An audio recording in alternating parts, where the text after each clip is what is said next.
Hai semuanya, saya Hilman dari sekolahcoding.com. Sekarang kita mau belajar cara bikin tombol, tentu bukan tombol biasa, tapi tombol yang menarik. Langsung aja di sini saya udah nyiapin satu file HTML dan kita style CSS-nya langsung aja di sini biar kita nggak perlu pindah-pindah halaman. Yang pertama kita sediain dulu tombolnya, teman-teman boleh pakai input type, boleh pakai button, pakai div. Tapi yang paling gampang saya pakai tag A aja biar dia ada efek kayak kelingnya langsung. Yang pertama misalnya tombol berhasil, jadi kita akan bikin beberapa tombol biar kita bisa lihat perbedaannya di masing-masing CSS. Lalu tombol warning atau tombol berbahaya misalnya. Kalau teman-teman pernah pakai Bootstrap, ini bakal sedikit familiar. Berbahaya. Dan saya kasih lagi tombol hati-hati atau warning. Hati-hati. Kenapa susah ngetik hari ini? Hati-hati, ini dia. Dan kita kasih nama kelas di masing-masing.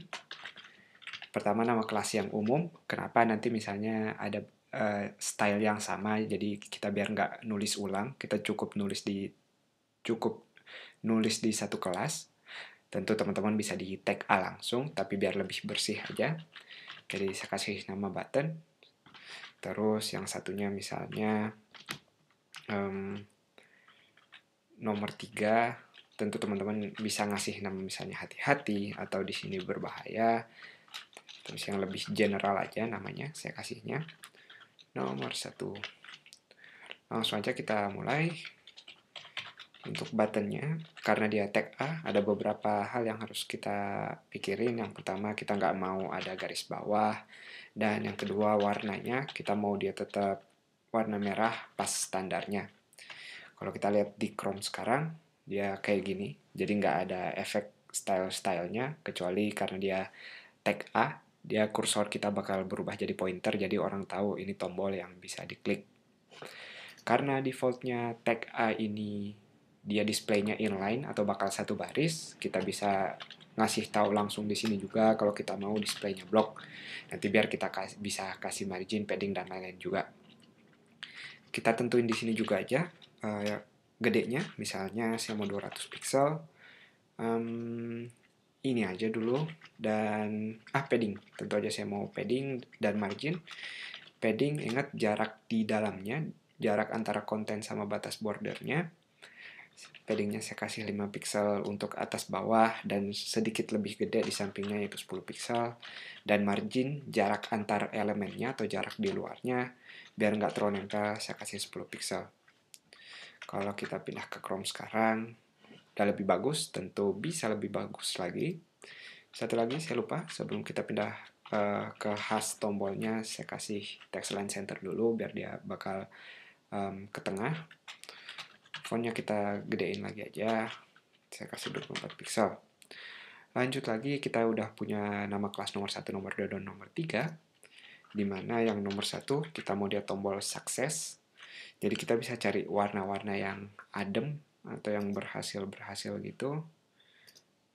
Saya ambil, ini kurang cerah kayaknya. Ini aja yang saya ambil. Tentu kita harus bilang warna backgroundnya.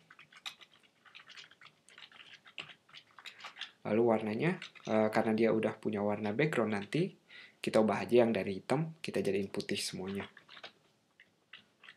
Kalau teman-teman lihat, si nomor 1 sekarang udah jadi cantik seperti ini. Kita lanjut lagi, ada nomor 2 dan nomor 3.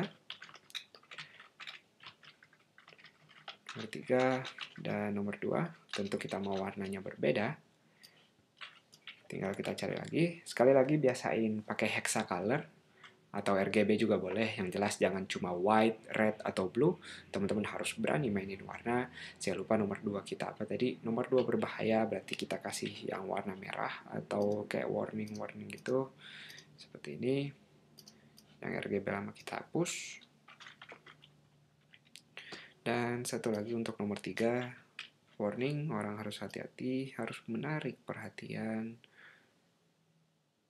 Kita boleh ambil orange atau kuning seperti ini. Kita lihat dulu hasil yang udah kita kerjain. Bagus banget, udah mirip tombol beneran. Teman-teman lihat, cukup dengan beberapa baris kode aja. Di sini kita lihat manfaatnya kalau kita punya nama kelas yang bercabang. Kalau satu kelas namanya sama, kita bisa langsung sekali aja ngedeklarasiin properti yang sama, jadi nggak perlu berulang-ulang. Lanjut lagi, misalnya kita mau kasih lebih mirip kayak tombol lagi, kita bisa kasih border radius sekitar 5 pixel. Kalau kita lihat di Chrome, teman-teman bisa lihat buletannya di sini. Kalau mau lebih gede lagi, saya ambil yang ekstrim aja, contohnya 15 pixel. Tentu tergantung tema keseluruhan websitenya, dicocokin jangan sampai nggak pas sama elemen lainnya, harus pas. Saya ambil 10 pixel di pertengahan tadi. Teman-teman lihat udah seperti tombol. Masih banyak yang bisa kita lakuin. Dan kalau teman-teman lihat, salah satu efek yang kita punya sekarang baru pointernya berubah ketika kita berada di atas tombol. Idenya kita bisa ubah transparansinya, misalnya kita kasih efek hover. Jadi kalau saya tambahin RGBA di sini untuk alpha kanal atau untuk transparansinya, misalnya yang pertama transparansinya 0,7. Lalu ketika kita hover, kita mau dia jadi full warna, jadi yang tadinya nggak terlalu terang jadi terang. Kita liatin aja biar jelas maksudnya. Semoga teman-teman bisa lihat. Jadi kita punya efek user tahu, sekarang kita berada di satu tombol. Lanjut lagi, kita lakuin hal yang sama dengan keduanya. Teman-teman tinggal ganti alpha kanalnya, sekali lagi tinggal ditambahin A, lalu parameter keempat, dan angkanya antara 0 sampai 1, pisahinnya jangan pakai koma tapi pakai titik.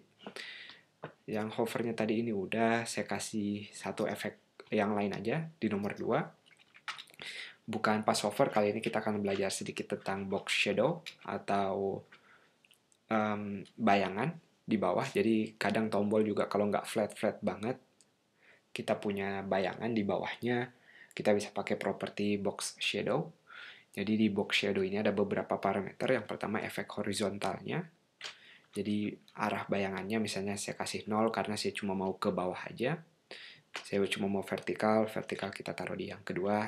Saya kasih 4 pixel. Lalu yang kedua blurnya, segede apa blurnya. Kalau mau tajam tentu ambil 1 pixel atau 0. Saya kasih 3 pixel aja, agak blur dikit. Lalu yang kedua yang mirip sama blur tapi namanya spread sekarang. Spread ini lebih ke semuanya, jadi sekitar efek sekitarnya nanti.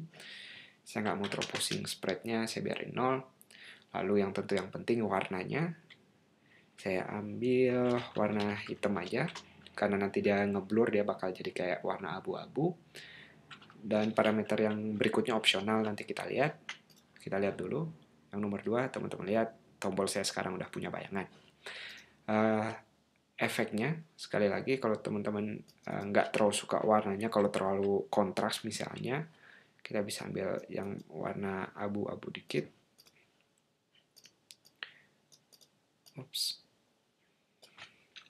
Seperti ini.